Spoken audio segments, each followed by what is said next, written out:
It was a quick moving fire. Darren Gray, a pastor and a Warner Robins police officer, says he was at the right place at the right time. Everything happens for a reason, and as a man of faith, God orchestrated us being there at that time at 2 o'clock for a wedding rehearsal. Just days before, the bride moved the wedding from Centerville to Forest Hill Park in Perry. Gray was leading the practice run when he heard a pop across the street.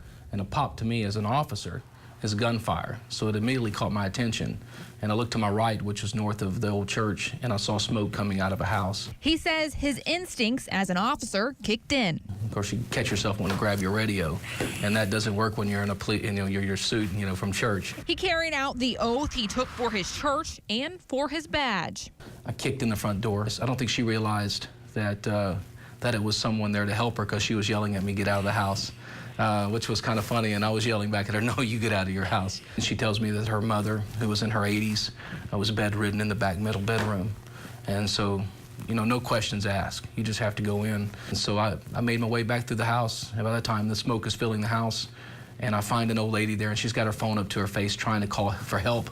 And I told her, I am your help. By that time it was so bad that I had to run back outside, get a deep breath of air, come back inside.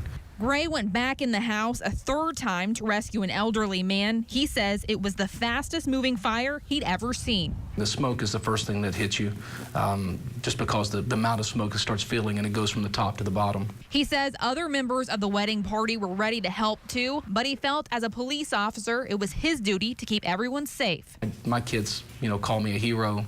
I say I leave that status to someone else. I'm just a man that just wants to help. In Perry, Jennifer Moulliet, 13 WMAZ, Eyewitness News.